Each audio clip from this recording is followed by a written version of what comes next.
I want to start with Caitlin Clark. She opened, the Fever opened this weekend preseason exhibition play. Caitlin, I think, missed the first game because of concern about her knee or leg or something, some sort of injury. She played in game 2 in Iowa last night. I think she scored 16 points, 6 of 10 from the field, 4 of 6 from three-point range. She was typical Caitlin Clark. She hit some like 36-foot three from behind the arc that was incredible. But the real story was how this Brazilian national team that played the Fever, it's the way they received her, the way they celebrated her. It's quite a contrast that these women of color from Brazil and their coach had, as opposed to the American players and American women of color and how they treat Caitlin Clark. So I just want to play you this small clip of the head coach of the Brazilian team and an exchange that he had early on with Caitlin Clark. Play the clip. How are you? Good, how are you? You're an amazing player. Congratulations. Thanks. You're changing the history in basketball. I appreciate it. Thanks for coming here and playing us. Most people you've played in front of. Yeah. You're changing the history of basketball. You're an amazing player. What you're doing is phenomenal. Celebrating Caitlin Clark. Why does someone from Brazil, who isn't directly benefiting from what Caitlin Clark has done for the WNBA, why is he celebrating her more enthusiastically than the overwhelming majority of coaches, players in the WNBA? The Brazilian team isn't flying private to games around Brazil or anywhere thanks to Caitlin Clark.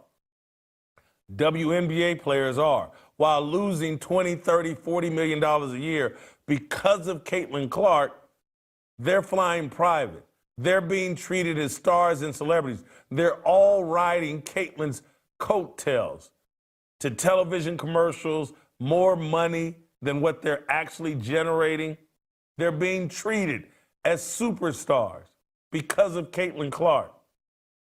But it takes a coach from Brazil and it takes players from Brazil to show Caitlin Clark the kind of appreciation and respect that her play and what she's brought to the table deserves. I'm not saying these guys in the WNBA should kiss Caitlin Clark's butt, but we've seen this before. We saw it with Tiger Woods when he hit the PGA Tour. And it wasn't that the PGA Tour was losing money, but after some initial, very slight initial pushback from a Fuzzy Zeller or maybe a handful of other players, everybody in the PGA Tour fell in line and was like, man, look what Tiger has done for us. Look at all this new money and attention that's coming to the game of golf because of Tiger Woods. And so they competed against Tiger, but they all respected Tiger. They weren't trying to tear Tiger down. They weren't running around saying, I'm the real reason, or these white men aren't being celebrated enough. They're only interested in Tiger Woods, and this is an indication of racism. No, the men in the PGA Tour was like, this dude's making it rain money over here. I'm making more money. We're all making more money. We're all bigger stars than we ever have been.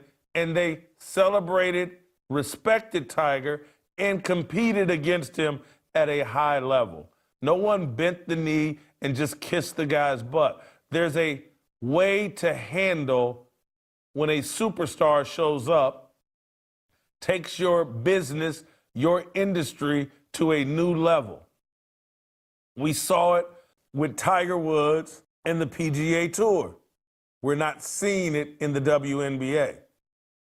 We're seeing a bunch of women hate on Caitlin Clark.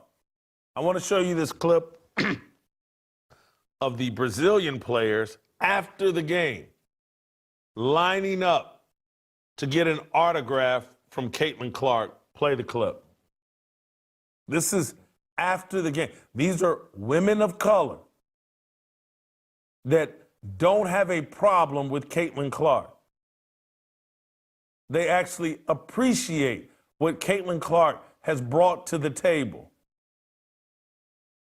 They know that Caitlin Clark has been good to them, and they live in Brazil. They're not a part of the WNBA. It's embarrassing what the American women, the entitled American women, the Yas queens of America, the way they've treated Caitlin Clark. You can call me a groupie for Caitlin Clark. You can say, you know, I'm celebrating white supremacy. I'm just speaking hardcore facts, business facts. I'm talking about gratitude and appreciation. When you receive a blessing, and that's what Caitlin Clark has been to women's basketball. If you can't thank Caitlin Clark, at least thank God. Show some form of gratitude instead of hate. This is what people do not like about WNBA players. They're entitled. We should be paid more, even though our league is losing millions of dollars. We should be paid like men, even though we can barely hit, and I'm talking about Angel Reese, can barely hit layups. A'ja Wilson should be the face of the league, even though no one finds her at 6'5" or 6'4" relatable. She's not as fun to watch or as exciting as Caitlin Clark, and fans aren't showing up to see A'ja Wilson. A'ja Wilson should be appreciative rather than Caitlin Clark doesn't understand her white privilege. And that's what we like about you, Kelsey Plum. You have white privilege and you recognize it. And you realize it's your job to elevate the black women who carry this league to $20 and $30 million in losses every year. No one's paying to see Brittany Griner tatted up and looking like a man. That's just a fact. No one wants to see Angel Reese miss bunnies and layups. That's just a fact. Angel Reese's entire platform is built off of trolling Caitlin Clark. Thank you to the ladies of Brazil for coming in and showing Caitlin Clark some proper respect. Maybe they'll be role models for the rest of the WNBA. Maybe they'll get it now. You know what I'm saying? Like, because I feel like every relationship shouldn't be based off of sex, but every relationship is based off of that.